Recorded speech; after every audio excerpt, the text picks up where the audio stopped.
Bueno, aquí estamos con nuestro curso de constelaciones familiares. Estamos en este encuentro ya 19 y con este libro que se acuerdan que era Constelaciones familiares en la imaginación o imaginativas, donde estábamos con este caso de este Stefan, que bueno, venían haciendo trabajo, ¿no? Con ellos, con él, con Stefan y su familia. Y bueno, habíamos quedado en el sillón de la tele. Ellos le llaman acá la fortaleza segura, ¿no? Ya vimos otros ejercicios anteriores que fueron haciendo. Y ellos proponen, ¿no?, que si uno quiere realizar su propia constelación familiar imaginativa, deberíamos disponer de una habitación tranquila para poder concentrarnos en nosotros mismos, en nuestros procesos internos, sin interrupción alguna. Hay que sentarse en un sillón cómodo o en un asiento que sea cómodo, ¿no?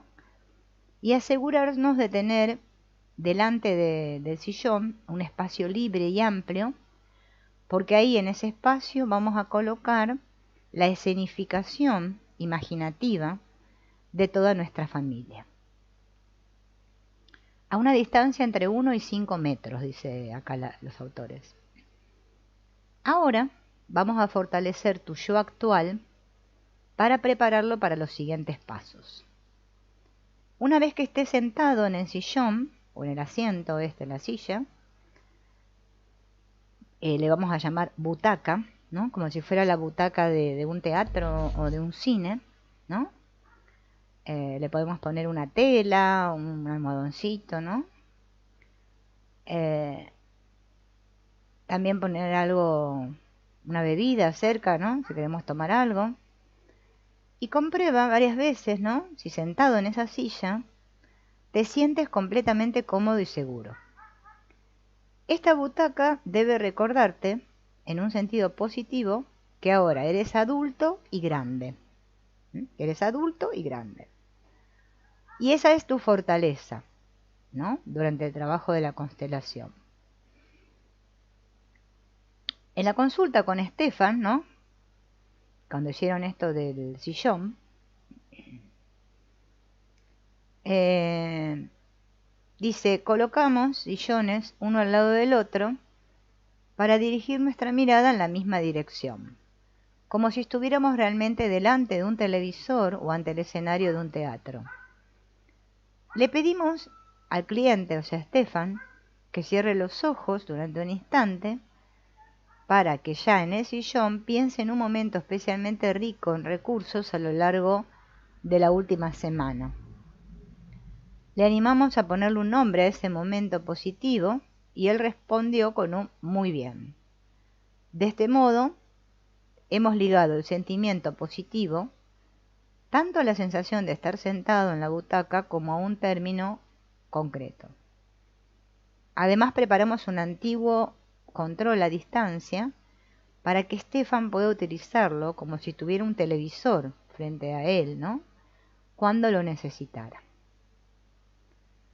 Además, el cliente se puso de acuerdo consigo mismo en que en esa butaca estaba sentado como el hombre de 45 años que era, provisto de una razón de adulto y de mucha experiencia, ¿no? Esto también hay que tenerlo en cuenta porque obviamente ya siempre lo dijimos, ¿no?, las constelaciones se hacen siempre desde el adulto. Voy a saludar acá a Escuela Dragón, a Sofía, Nioka, Marina y Nubia. Bienvenidos a todos.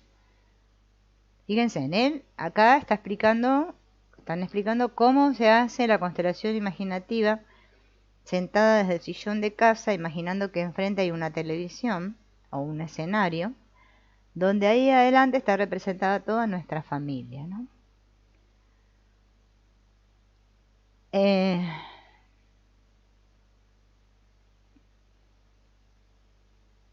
Piensa concretamente en las experiencias de éxito durante tu vida de adulto.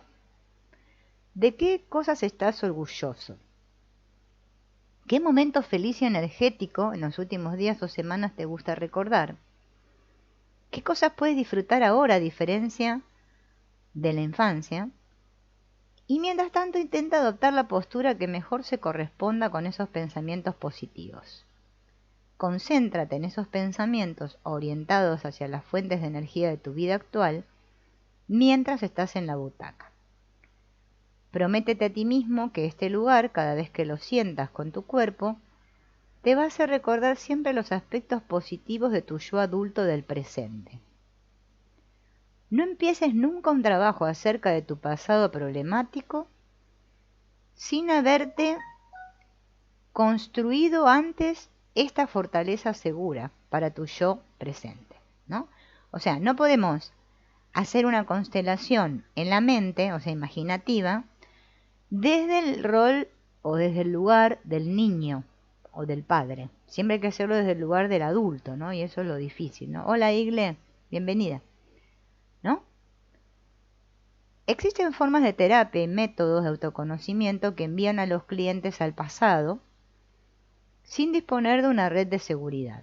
La consecuencia puede ser que experimenten una regresión, es decir, que olviden sus posibilidades de adulto y se queden en un mundo emocional infantil de desamparo, también después de terminar la sesión de terapia. Incluso es posible que se conviertan en amnésicos crónicos respecto a sus posibilidades y puntos fuertes como adultos, ¿no? Porque esto es lo que nos cuesta a nosotros, situarnos en ese lugar de adultos. Cuentan acá que Stefan hace 10 años hizo una terapia en el que se volvió a sumergir en la desesperación y la soledad de su infancia. Y a continuación, cuando los síntomas aumentaron, el terapeuta los interpretó como buenas señales. Sin embargo, esas buenas señales tardaron en desaparecer. Durante mucho tiempo me seguí sintiendo pequeño y miserable y al final tuve que interrumpir la terapia. Si nosotros no queremos perdernos en el pasado, entonces por eso es que se hace este trabajo de la butaca segura o el sillón seguro, ¿no? Que nos va a facilitar volver al presente en cualquier momento, simplemente sentándonos en la butaca, ¿no? Resumen, que la parte del resumen, recuerden que cada vez que los autores hablan del resumen, hola Madori, bienvenido, se están refiriendo a lo que podemos hacer nosotros mismos, ¿no? Al ejercicio que podemos practicar nosotros, ¿no? Entonces el ejercicio sería así, el del sillón seguro o la butaca segura. Hay que elegir un lugar tranquilo con un sillón cómodo, o una silla cómoda, ¿no? Poner ese sillón de tal modo que enfrente tengamos un espacio vacío, amplio. Por ejemplo, si lo quiero hacer en mi habitación y adelante tengo la cama o las sillas, no me sirve. Tiene que ser un lugar donde yo pueda ver ese espacio vacío. Esa butaca, recuerden que va a ser nuestro yo presente, nuestra fortaleza. Ponerle un almohadón, una bebida cerca, ¿no? Bueno, algo, ¿no? Podemos tener un control remoto, un control remoto en la mano, bien. Como para establecer esa diferencia entre mi yo adulto y mi escena familiar.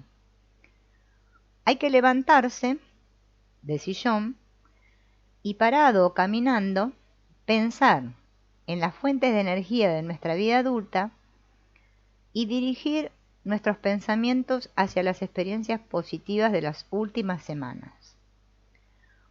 Cuando hayas reunido los suficientes pensamientos positivos, me vuelvo a sentar otra vez en la butaca y a partir de ahora vamos a recordar, ¿sí?, siempre los aspectos positivos de nuestro yo presente.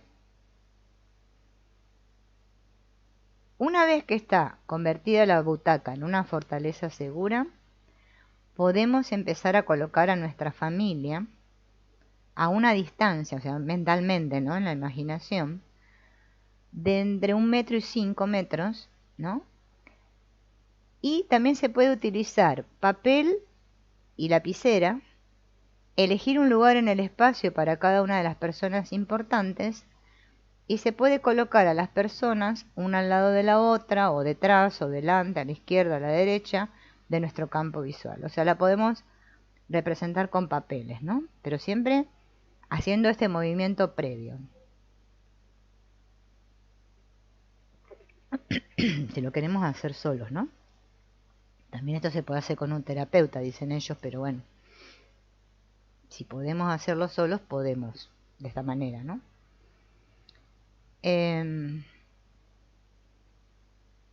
También podemos proyectar a esas personas, ¿no?, en nuestro sistema familiar, una encima de otra, o hacerlas aparecer más oscuras o más claras, ¿no? Un cliente describió de la siguiente manera su constelación. Dice: todos se ven como si estuvieran debajo de una campana transparente de la que no pueden salir.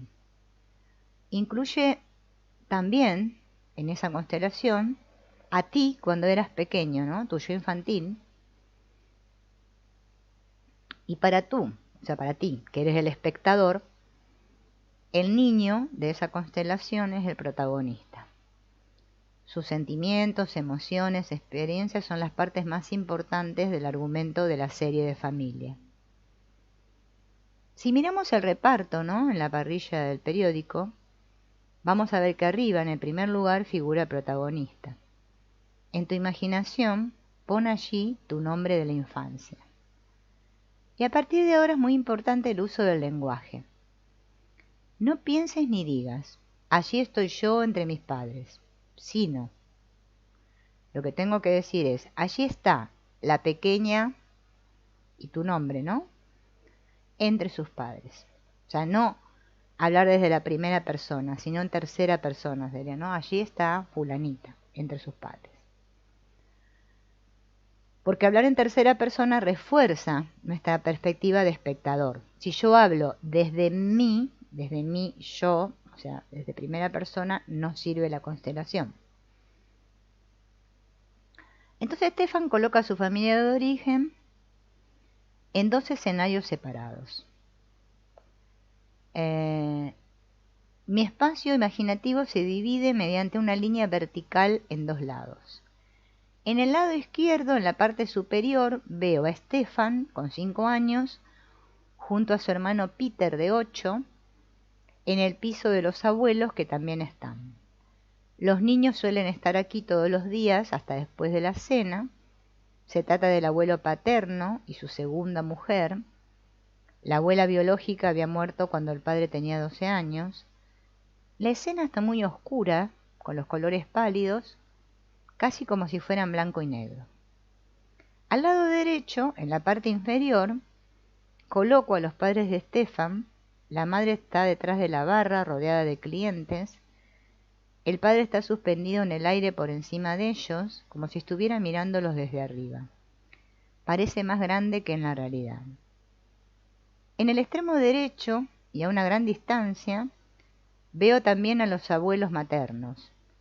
Viven en otro pueblo, en una pequeña granja, en la que los niños suelen pasar las vacaciones. Les está dando el sol. En la vida real a veces también llovía en el pueblo, pero en esta constelación veo la luz del sol. Al preguntar a Stefan por detalles de la calidad de la película, responde: en realidad no es ni siquiera una película. Todos se mueven como si fuera cámara lenta extrema. Son casi estáticos. Además no consigo imaginarme una banda sonora. Es una película muda, ¿no? Esta es la imaginación que tiene Stefan de su sistema, ¿no? Es posible también que hubiese personas que desempeñaban un papel importante en la impronta de la infancia y no pertenecían directamente a la familia, como por ejemplo sus clientes del restaurante que aparecen en la constelación de Stefan.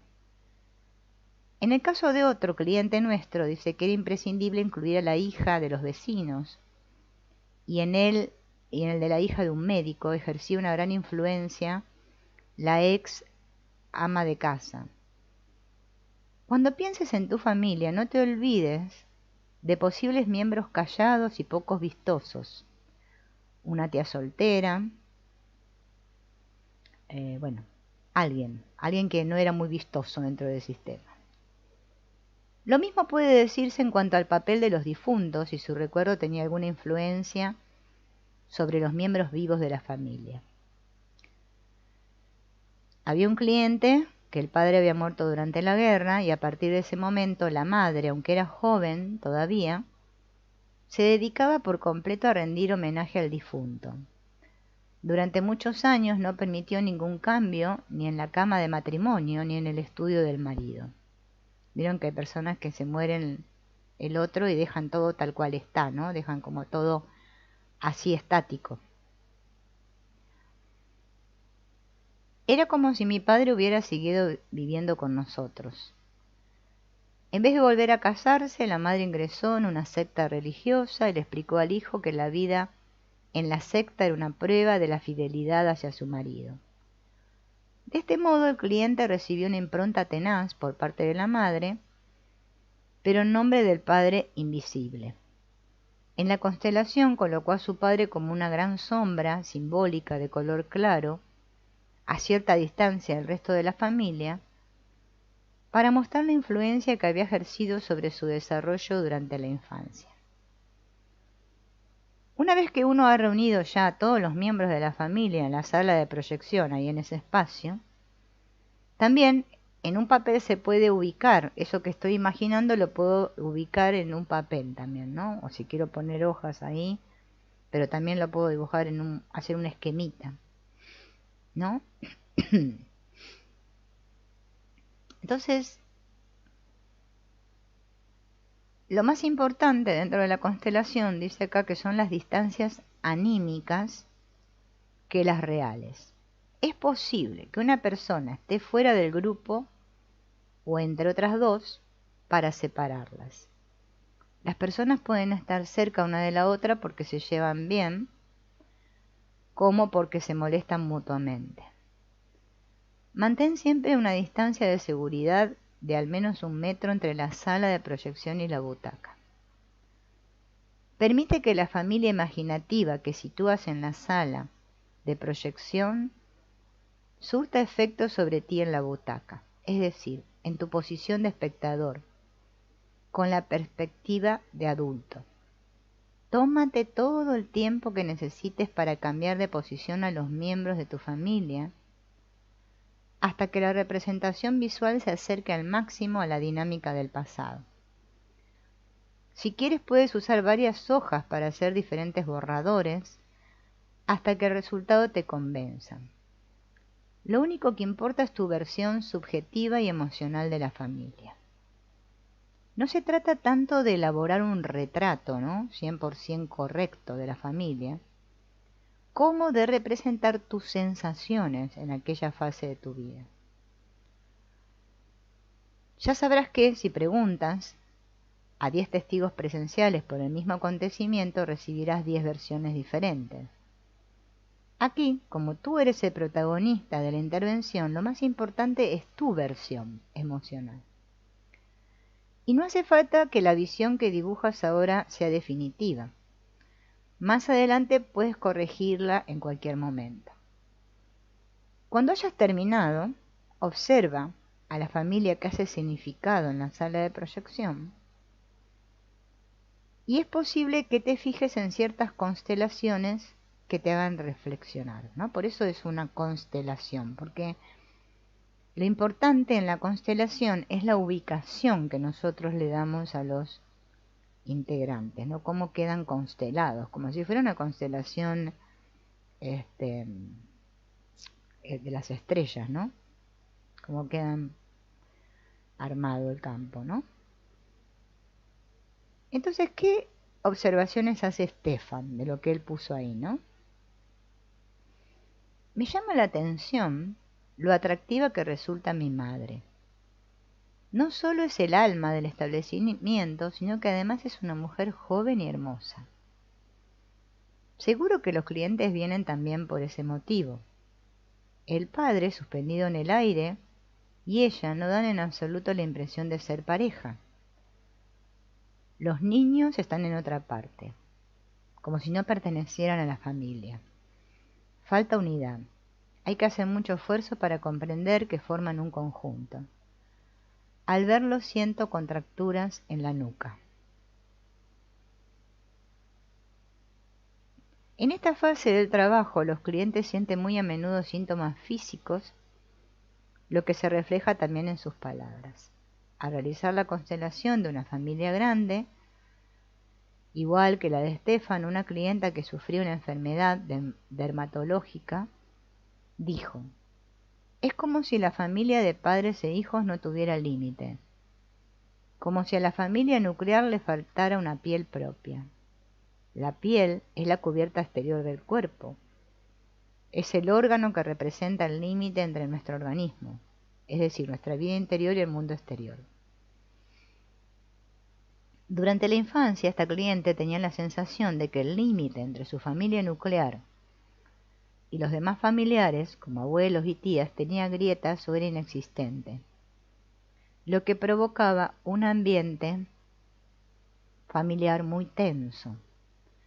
En este caso, el cliente ofreció una metáfora del patrón problemático de su familia en un plano lingüístico y físico.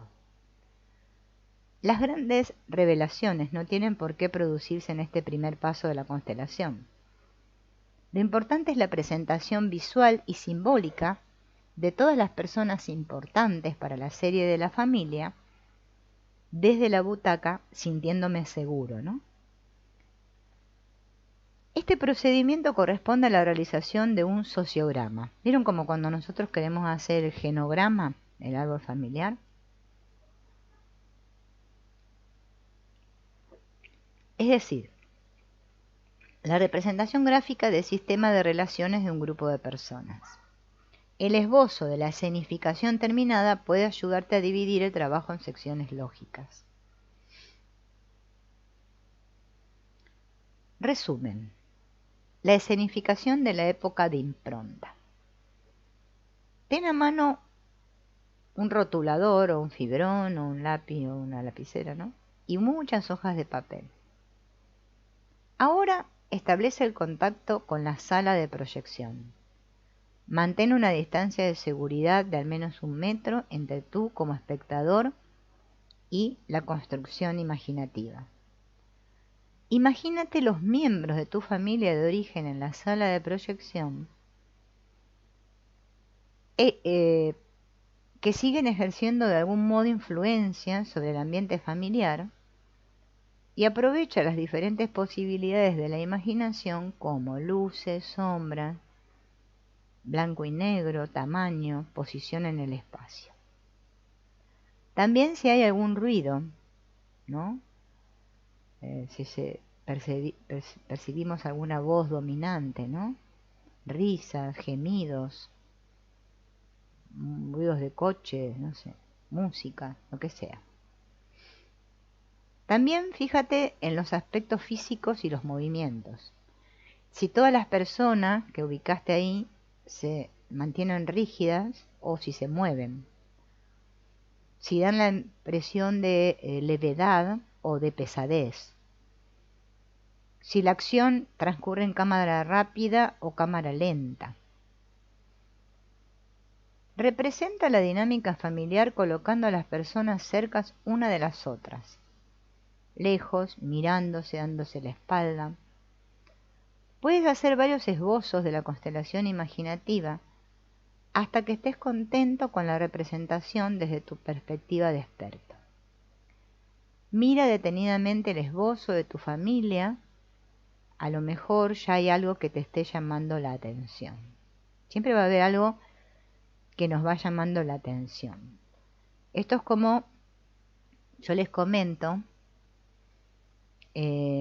cuando uno hace una constelación individual, ¿no? Con los vínculos, con los muñequitos, que los clientes se sorprenden, porque claro, cuando vemos la configuración que hemos hecho, como la hacemos desde ese espacio vacío, de ese centro vacío, es que es el inconsciente que estamos poniendo ahí, y nos asombramos a nosotros mismos de lo que vemos ahí, ¿no? No lo podemos creer, nuestra cabeza no lo puede creer. Después de hacer todo este trabajo, desde la butaca, ¿no? Que estamos sentados ahí, que imaginamos la escena familiar, que la dibujamos en los papeles, que observamos todas estas cosas que acabamos de decir. Viene el capítulo piloto, que es una familia se presenta. Una familia se presenta, ¿no? Entonces vamos a empezar ahora por el primer capítulo de esta serie de familias. ¿Se acuerdan que era la serie de la familia? Dentro de tu espacio de constelación, imagínate un televisor mental lo suficientemente grande como para proyectar las imágenes de la serie. Si quieres, ten a mano un control remoto para estabilizar la simulación mental del televisor. Respetamos las costumbres del medio y empezamos la serie enseñándole al público el habitual capítulo piloto, el capítulo 0 de la serie,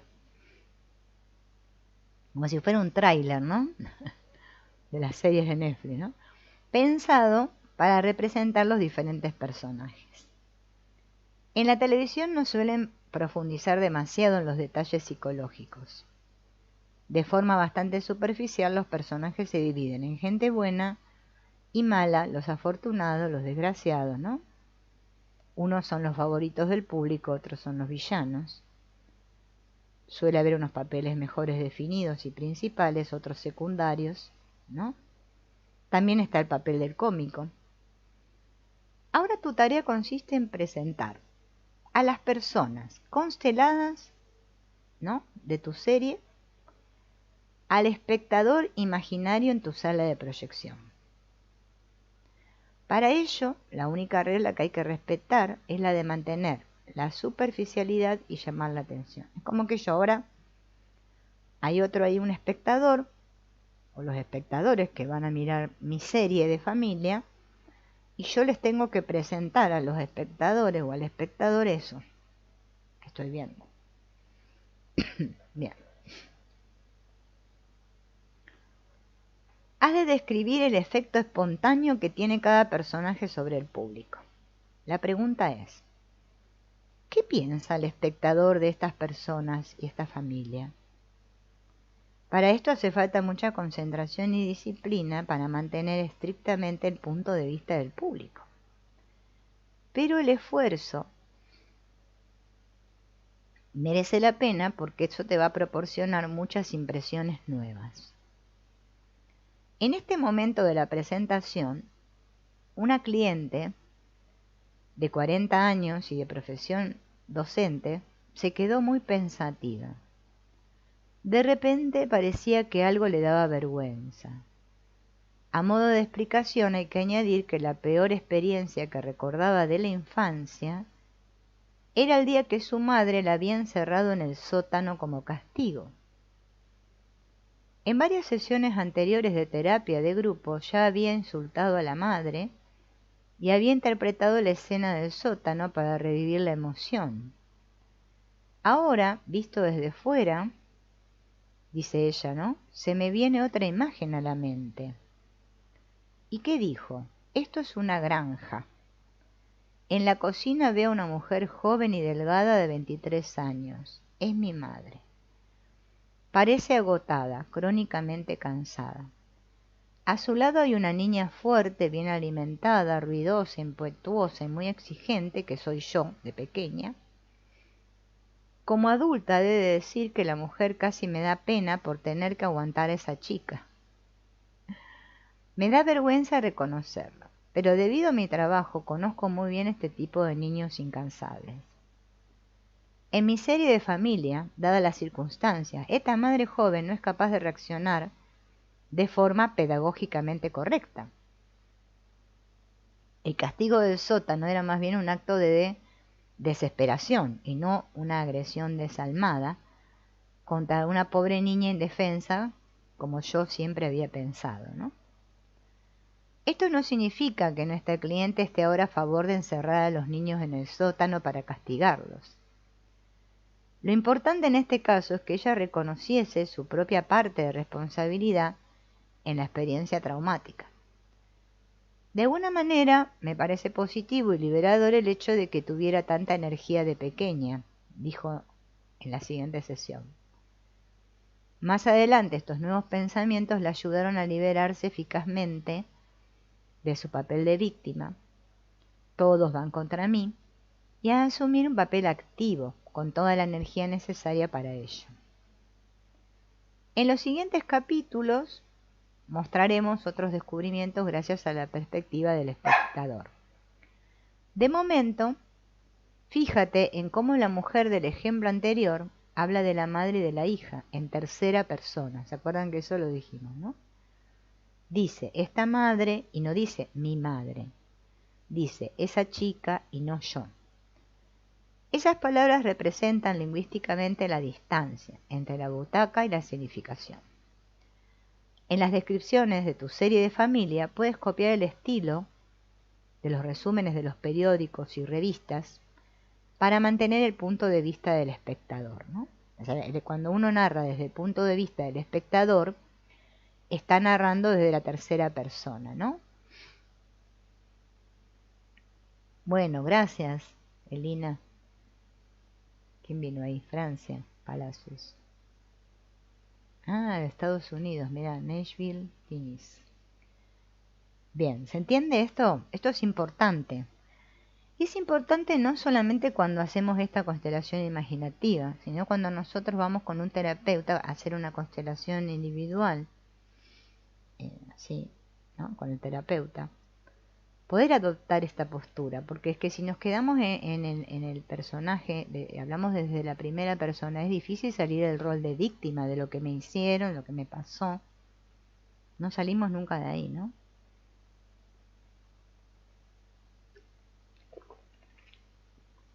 Bien. Bien. Entonces,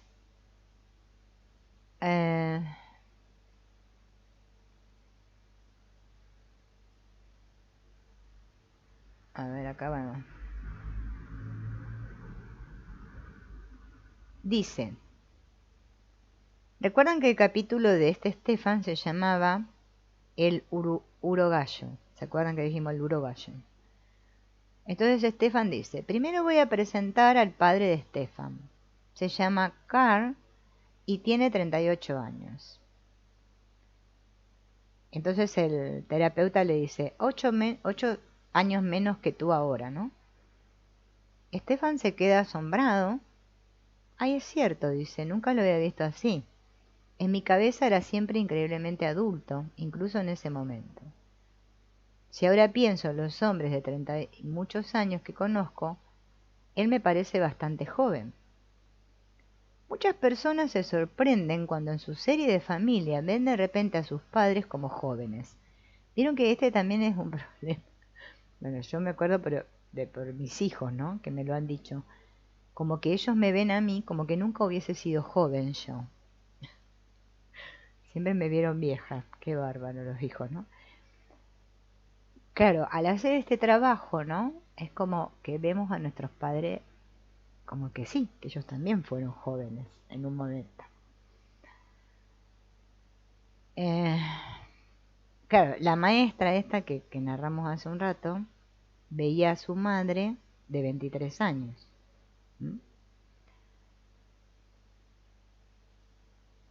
Stefan sigue hablando de su padre. Carl tiene un efecto imponente sobre el espectador. Es guapo, se ve que es el que manda en la casa, es un buen cocinero, pero no parece muy amable. No es el tipo al que le contarías tu vida, a diferencia de la mujer. Uno se pregunta por qué está siempre tan serio, a veces incluso parece estar distraído. Da la impresión de que no tiene mucho contacto con nadie, ni con su mujer ni con los clientes, menos con los hijos y con los abuelos. Sale de la cocina, hace de jefe, da unas cuantas órdenes y vuelve a desaparecer. Así habla él en tercera persona sobre ese personaje que es su padre. Ahora hablemos sobre la madre. Se llama Hilda y tiene un año menos. Es alegre, enérgica. Tiene bajo su control tanto la barra como a los clientes. Es toda una camarera, habla con todo el mundo, da consejos. Bien. Entonces le pregunta al terapeuta, ¿y qué aspecto tiene? Bueno, ya he dicho que es muy guapa. Como espectador le preguntas enseguida, ¿cómo es posible que una mujer tan atractiva esté con un hombre tan gruñón? Desde el punto de vista de adulto experto, Stefan descubre una vez más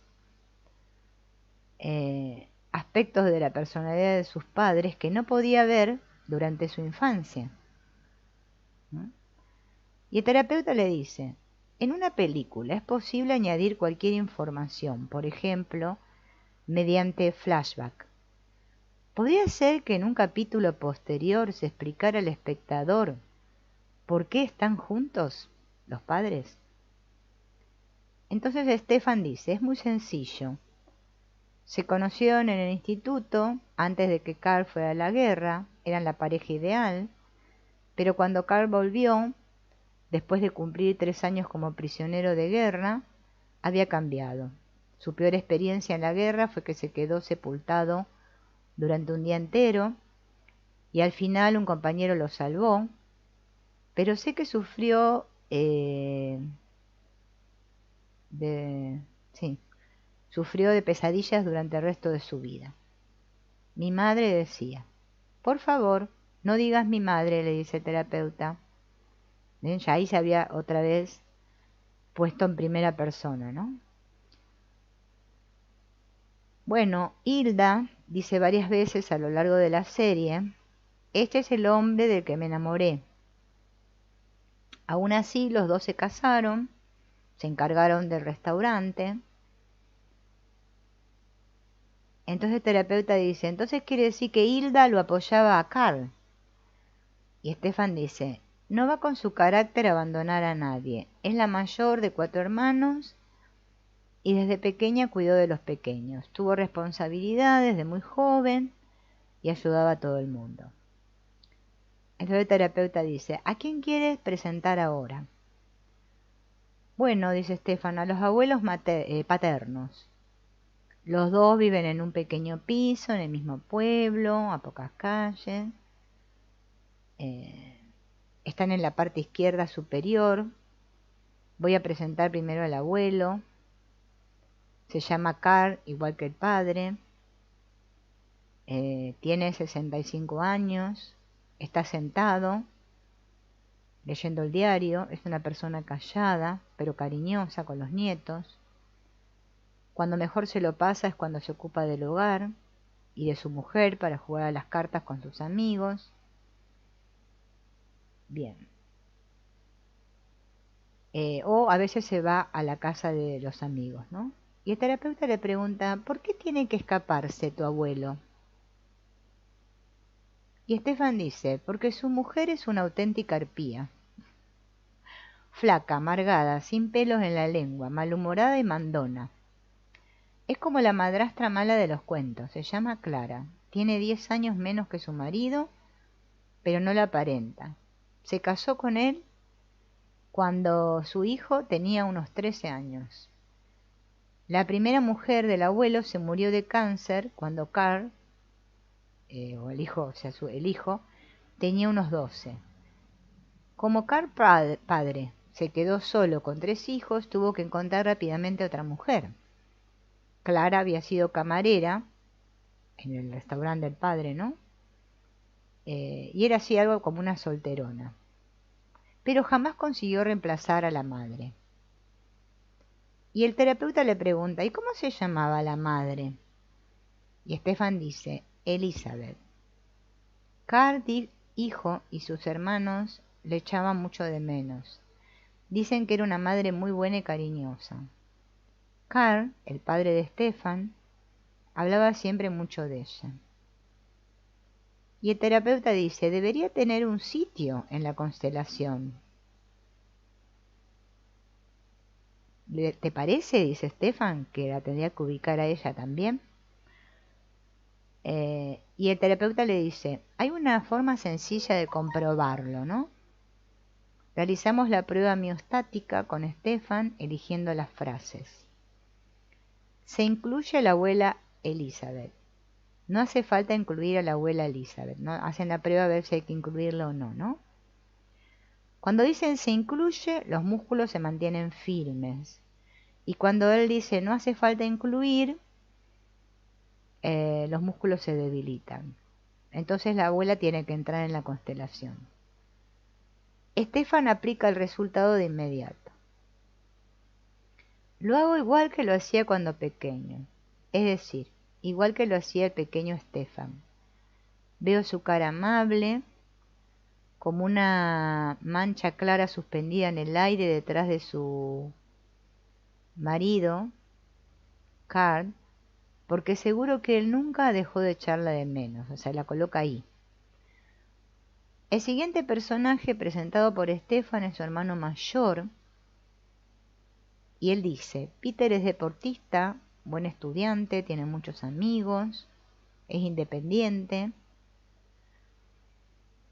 se la pasa dando muchas vueltas en bici con sus amigos, ¿no? Como un segundo hogar, es como un segundo hogar para él, ¿no? Es un chico aventurero. Bueno, a la terapeuta le pide que describa a los abuelos maternos, hace un rato describió a los paternos, ¿no?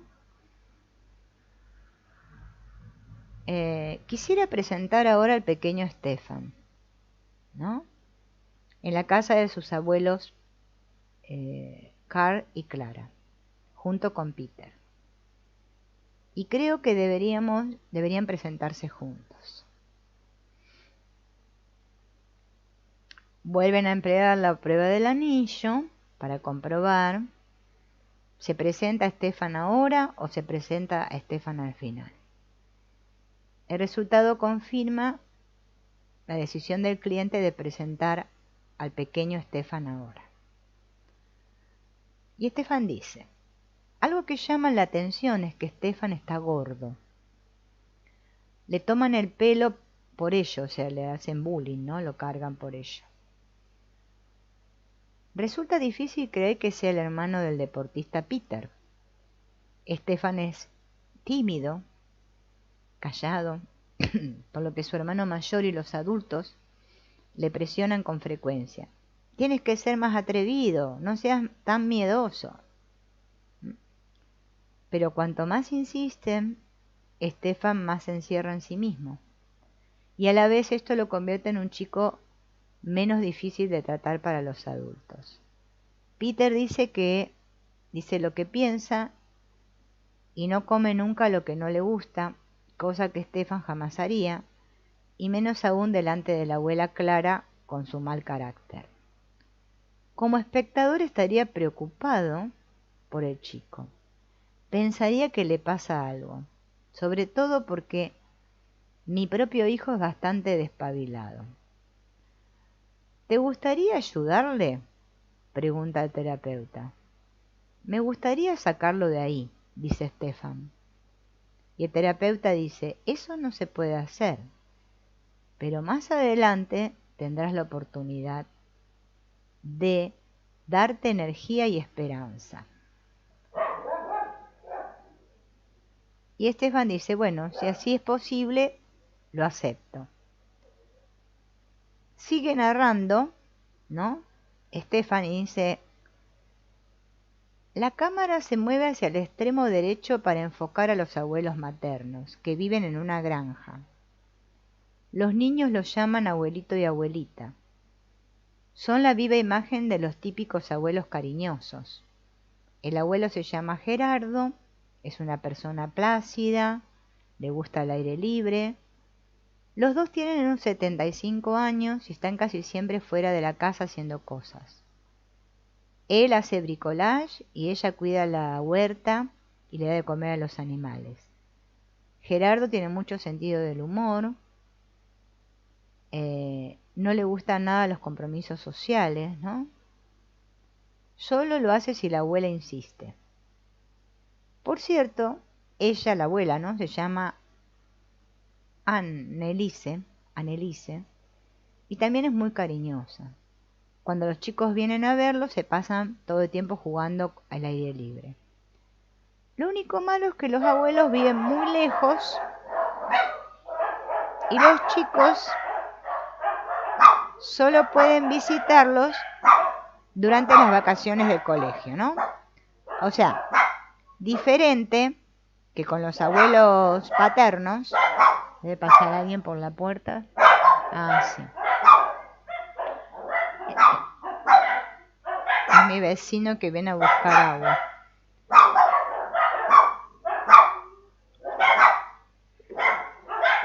Bueno. Pero capaz que ahora se callan un poco. Entonces, fíjense en la diferencia, ¿no? Entre los abuelos paternos y los maternos. Parece que los paternos los tenían más a mano, vivían más con ellos, que con los maternos, ¿no? Entonces, bueno, una vez terminada la presentación de los abuelos maternos, realizamos la prueba miostática otra vez con esta frase. La familia está completa. ¿Mm? Así que, como dio positivo, porque los músculos estaban fuertes, porque en las constelaciones se busca mucho esto, ¿no? De ver en qué lugar nos sentimos fuertes, o se siente fuerte cada representante. Se dio por terminada el capítulo este piloto, como el tráiler, ¿no? Donde se presentan a todos los personajes de la familia, bueno.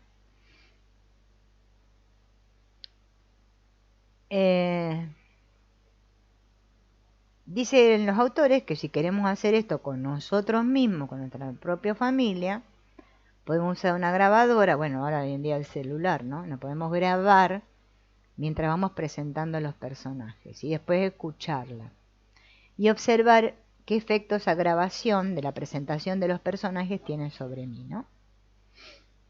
Bien.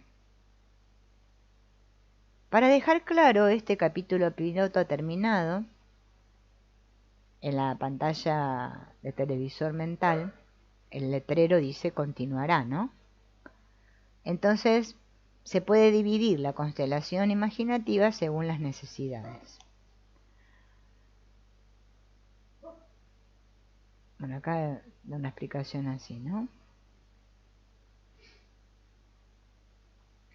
A ver esto.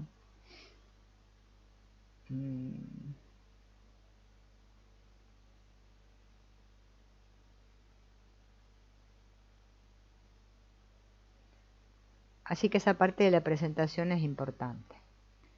Luego de hacer todo esto, en la segunda parte, se trata de las experiencias del espectador.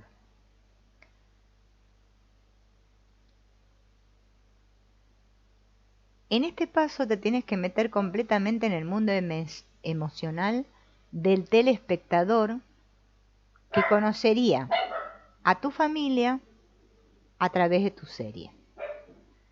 ¿Qué sensaciones tendría respecto a cada uno de los personajes? ¿Qué preguntas se haría? ¿Cómo viviría el ambiente general? En el trabajo de constelación, si fuera necesario, el terapeuta puede asumir también el papel de espectador, planteando preguntas acerca de la escena. Los primeros impulsos suelen dirigirse a detalles sorprendentes, evidentes, ¿no? Pero en los que el protagonista nunca se había fijado. Una cliente describió en un flashback que la madre ya tenía un hijo ilegítimo cuando se casó con el padre. Más tarde nació ella como hija de los dos. Uno se da cuenta enseguida de que en esa época la joven madre tenía que sentirse afortunada por haber encontrado un marido. Igualmente evidente se le hace al espectador que ella jamás ha estado enamorada de ese hombre, mucho mayor que ella, y que se trata de un matrimonio por conveniencia. En cambio, él sí está locamente enamorado de ella, y es consciente de que ella jamás se habría casado con él si no fuera porque tenía ese hijo ilegítimo. Unas circunstancias similares se suelen dar también cuando la madre se casa con el padre en la posguerra, una época en la que no había muchos hombres para elegir. Otro buen ejemplo de un descubrimiento despiadado es el de una joven universitaria que nos había contado en una conversación previa que su madre tuvo que luchar mucho después de la separación del padre. Tardó mucho en volver a encontrar interés en la vida. Al mirar su serie de familia, estas descripciones moderadas se esfumaron. En realidad, se ve que la mujer está psíquicamente hecha polvo, se ha hecho adicta al alcohol y a los medicamentos, se ha abandonado totalmente, no sabe lo que hace, es completamente imprevisible y el espectador se indigna al ver que una niña, es decir, la cliente de pequeña, debe crecer junto a esa mujer, ¿no? Bueno, Stefan, desde la perspectiva del espectador, también ha notado que sus padres no se llevaban bien. Además se quedó pensativo al observar al abuelo, Carl, y a su segunda mujer, la abuela Clara. Desde aquí veo de inmediato por qué Clara estaba tan amargada. Su situación en la familia es complicada. Es evidente que Carl solo se casó con ella porque estaba viudo y solo y con 3 hijos, ¿no? Y necesitaba una mujer que le cuidara de los hijos. Entonces el terapeuta le pregunta, ¿Clara no tenía hijos antes? Y Stefan dice, creo que antes dije sobre Clara que era una solterona. Ahora me doy cuenta de que solo tenía 30 y pocos años cuando se convirtió en la madrastra de Carl, de 13 años y sus hermanos. Cuando me casé con mi mujer, ella tenía esa misma edad. Seguro que Clara de joven había soñado también con una familia propia e hijos propios. Ahora tenía que educar a los hijos de otra mujer, que encima echaban de menos a su madre muerta, y en realidad no le hacían la vida nada fácil. Si lo pienso desde este punto de vista, ¿no? En que el padre de Carl se casó con ella, solo 6 meses después de la muerte de su mujer, me parece demasiado pronto. Hasta ese momento solo había sido una empleada para él y los hijos. A lo mejor Carl, padre, ni siquiera quería tener más hijos con ella, porque pensaba que con 3 ya eran bastantes. Aunque eso es solo una intuición mía. Lo más probable es que vivir durante décadas a la sombra de una muerta, ¿no? No es nada agradable, ¿no? Debido a su gran experiencia con películas policíacas, el espectador está acostumbrado a no aceptar a todos los personajes tal cual desde un principio. Ahora pasa el botellero. Morena, More. Se fija en ellos con gran atención crítica para prepararse para las 2 sorpresas. Gracias a esa percepción entrenada es capaz de descubrir los secretos reprimidos de la familia e iluminar las partes oscuras que habían sido un tabú para el afectado durante años. Es posible que este método le sea útil a los monos, pero el espectador desde fuera no tarda en darse cuenta de todo lo que no se debería ver u oír y de aquello de lo que no se debería hablar. Para completar este paso de la constelación le preguntamos a Stefan si desea compartir alguna otra impresión que tenga en su papel de espectador. El terapeuta dice, ¿hay algo más en los niños que te llama la atención? Me parece extraño que los 2 chicos sean tan diferentes y que no jueguen juntos, o sea, los hermanos, ¿no? Vieron que en muchas familias sucede esto, ¿no? Que los hermanos se crían juntos y resulta que no juegan nunca entre ellos, ¿no? No que sean de la misma familia, ¿no?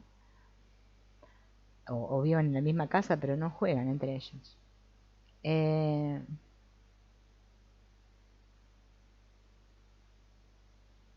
Me parece como que Stefan se parece más al padre y Peter más a la madre. En Stefan se refleja el carácter reservado del padre y en Peter la vitalidad y sociabilidad de la madre. Además, en el piso de los abuelos veo que Peter corre más de un lado a otro mientras que Stefan está sentado. Cuando Peter sale corriendo, Stefan lo mira con cara triste. Entonces Stefan reflexiona. Ahora de adulto me doy cuenta que no me gustan los amontonamientos, y menos la fiesta.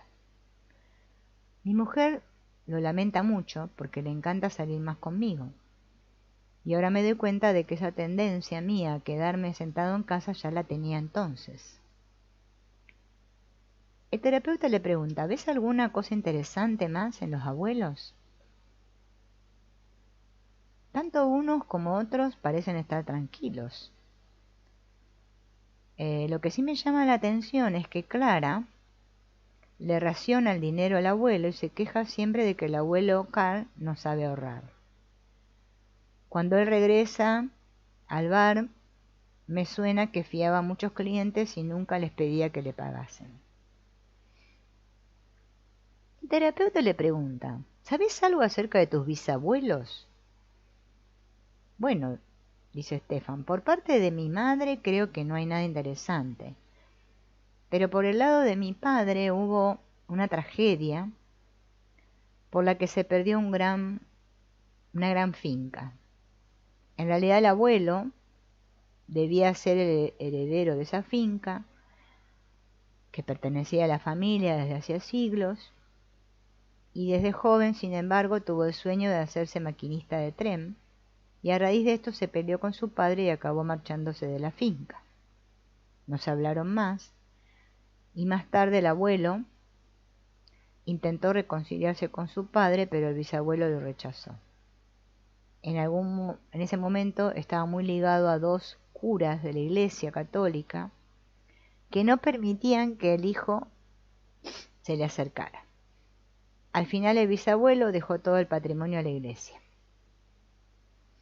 A causa de la Primera Guerra Mundial, el sueño de convertirse en un maquinista no se cumplió, y al volver de la guerra, el padre de Kurt, padre del padre, ¿no?, se buscó la vida haciendo trabajos ocasionales y después se casó con Elizabeth.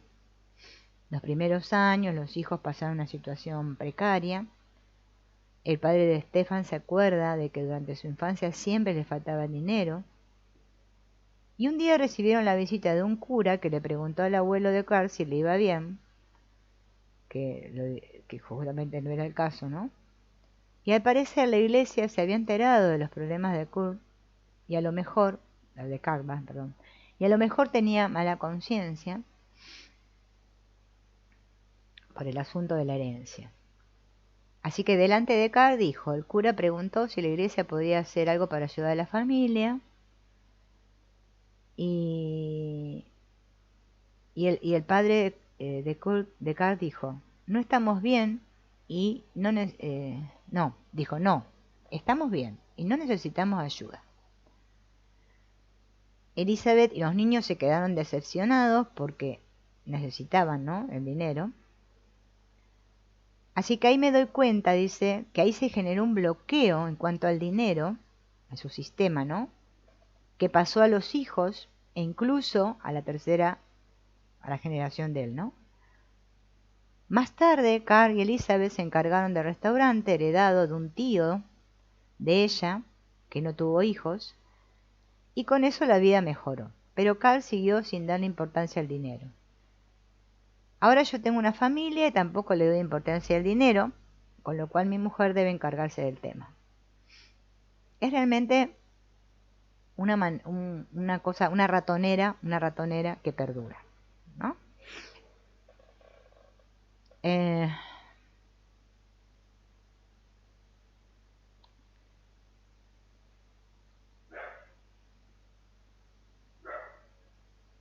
Hay un tema pendiente en cuanto a la madre y hay un tema pendiente con el abuelo materno, ¿no? Entonces hacen la prueba miostática, se ve que cada vez que hay cosa hay que hacer la prueba miostática muscular para ver si realmente es verdad, ¿no? Bien.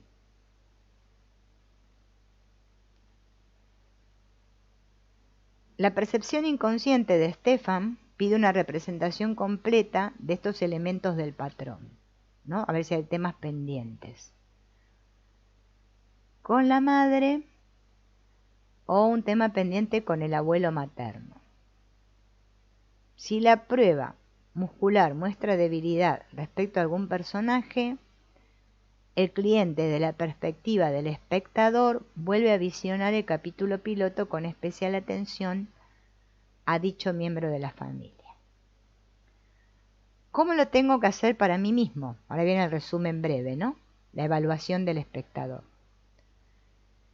Métete en el mundo emocional del espectador que ve por primera vez tu serie de familia.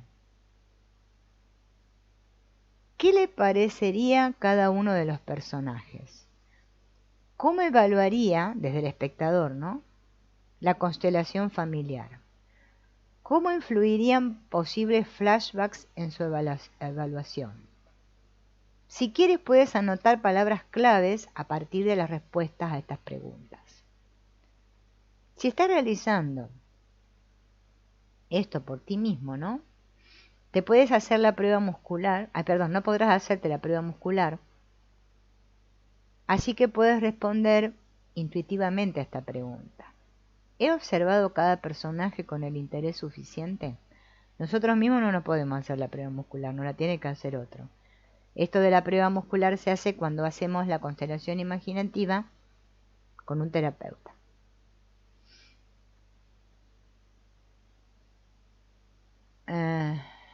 A ver acá.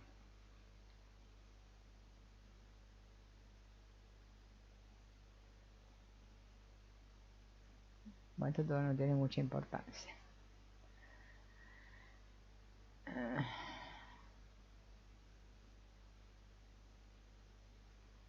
Vamos a hablar de los padres. Una pregunta significativa es si los padres se amaban o no. Si la respuesta es no lo sé, caben las dudas, porque el amor siempre salta a la vista, ¿no? Si por el contrario te acuerdas principalmente de los rostros impasibles o ofendidos de tus padres, de las peleas entre los dos, cobra importancia la pregunta: ¿estaban obligados a casarse porque esperaban un hijo? Aunque suene muy duro, ¿no había otra pareja mejor disponible en ese momento? ¿Qué efecto visual produce cada uno de ellos? ¿Son atractivos? Como adulto, ¿cómo evaluarías la atracción sexual de los padres entre sí? ¿Alguna vez o varias, algunos de los dos fue infiel? ¿Cómo era la relación de cada uno de los dos con sus respectivos suegros y con sus propios padres? ¿Fueron capaces de independizarse de sus padres? Esta pregunta no se refiere necesariamente a la separación física, sino a la madurez de los padres como adultos. ¿Seguían siendo como niños bajo la influencia continua de sus padres? Nuestros padres, vieron que a veces los padres siguen siendo niños con los padres, ¿no?, con sus propios padres. O había una jerarquía bien establecida, ¿no? Esta pregunta es muy importante, ¿no? Si los abuelos se ocupaban de parte de las tareas propias de los padres con los hijos, ¿no? Por ejemplo, mi familia, ¿no?, mi abuela hacía las tareas que tenía que hacer mi madre, de madre hacía, ¿no? En muchos casos, así, los hijos cuando crecen adoran a los abuelos, en perjuicio de los padres. Más de un cliente se sorprendió cuando, desde la perspectiva del espectador, se dio cuenta de lo mucho que sufría la madre porque su hijo prefería a los abuelos. En algunos casos en los que tanto el padre como la madre trabajan, la abuela disfrutaba sobremanera de ocupar todo el amor del niño. Había un cliente cuya madre se quedó embarazada sin desearlo a los 18 años. Como el padre estaba estudiando una carrera universitaria y tenía que hacer los exámenes, ella tenía que trabajar. Así que la pareja se vio obligada a pedir ayuda a los padres de ella. Los abuelos cuidaban el bebé, pero con la condición de que el niño se quedara en su casa también por la noche, menos los fines de semana.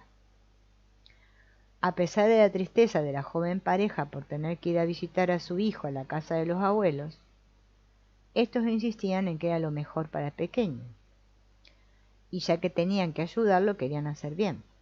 A partir de ahí, y durante el resto de la vida, especialmente la madre tuvo muchos celos de la relación entre el hijo y la abuela.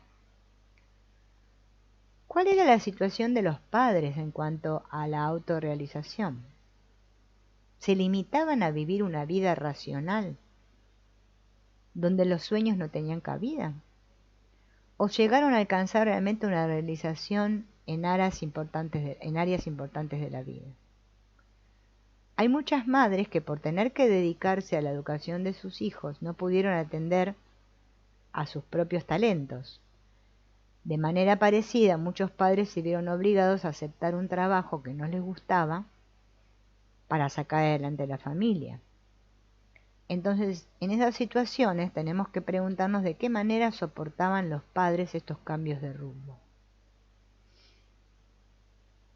Fíjate también en los sacrificios que algunos padres tienen que hacer en la pareja para mantener su rol.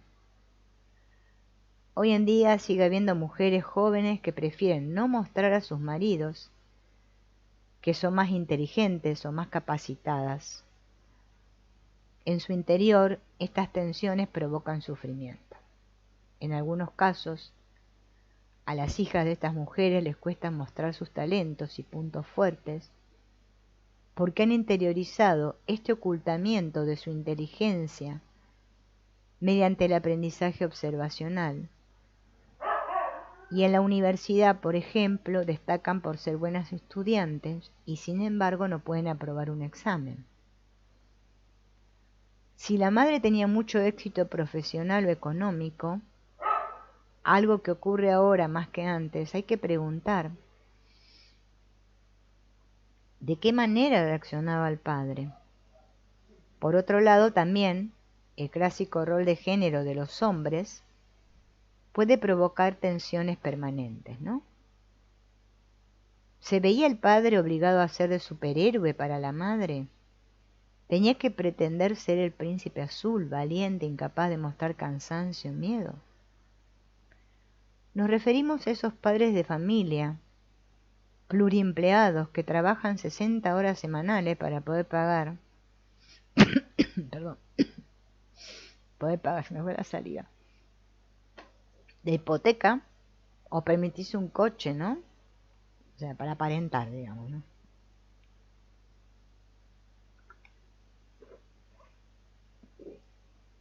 Dice que tuvieron un cliente que sufría dolores de cabeza y que no se atrevía a decirle a su mujer que anhelaba tener un trabajo normal, ¿no? De 40 horas.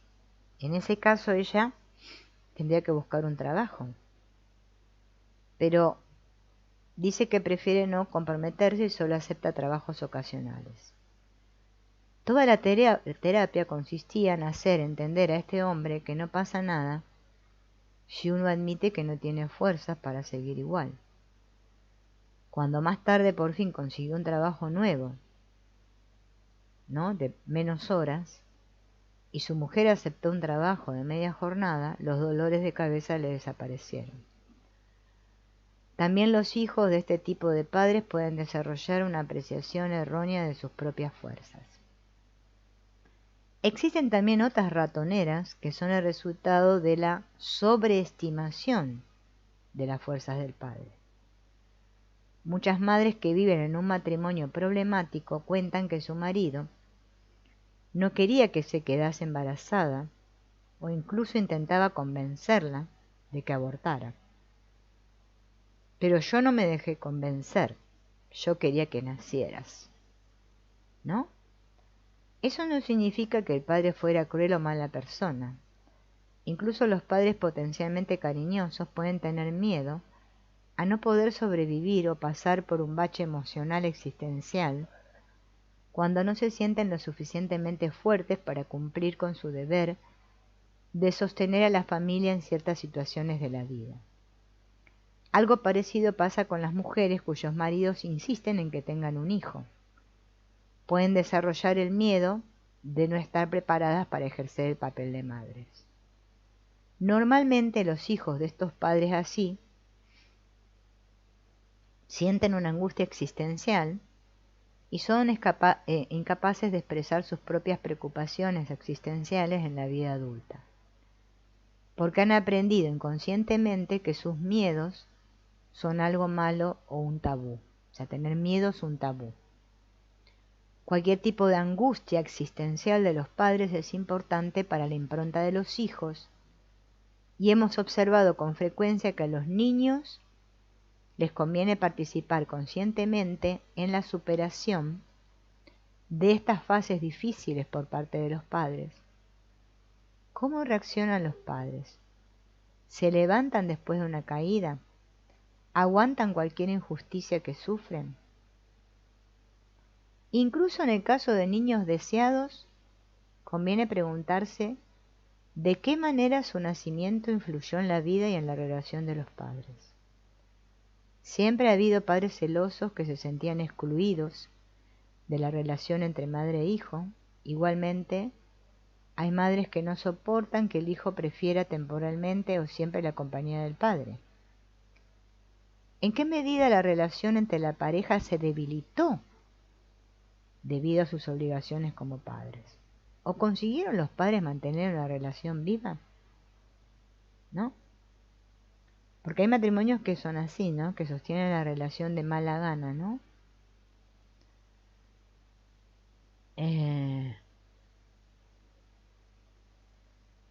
Había una cliente, ¿no? La madre de un cliente era infeliz en su matrimonio y acabó separándose.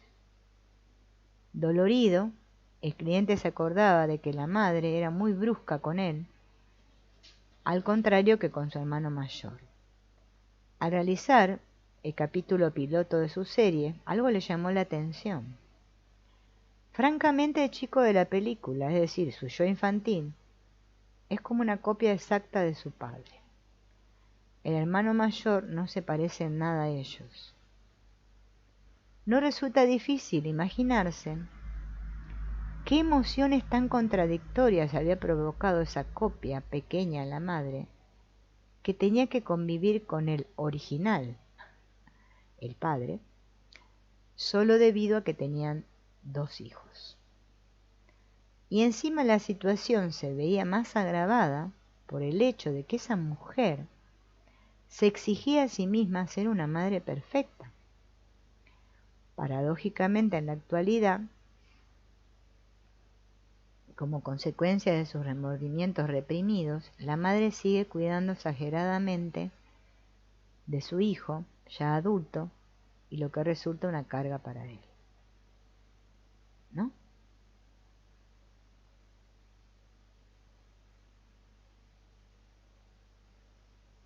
A ver. El análisis de los padres es largo, por eso yo lo voy a dejar acá, porque acá, por ejemplo, ya plantea el autor qué pasa cuando los padres tienen muchas pretensiones sociales, ¿no? O sea, estatus, como le llaman, no sé en otros países cómo le llaman, acá en Argentina le llamamos tener mucho, bueno, ser VIP, ser personas muy importantes, ¿no? Ya hay otra cosa que sucede. Vimos algunas cosas típicas de los padres, pero ahora viene la parte VIP. Y después otras cosas más. Los autores lo van explayándose bien, ¿no? Y van mostrando cada tipo de padres, ¿no? Para que nosotros podamos comprender, de acuerdo al tipo de padres que tuvimos, cómo después van a ser nuestras experiencias de nuestro yo infantil, ¿no? Bueno, vamos a dejarlo aquí, porque ya después llega un momento que se me agota ya no puedo leer más. Y lo continuaremos en la próxima. Gracias por acompañarme a todos.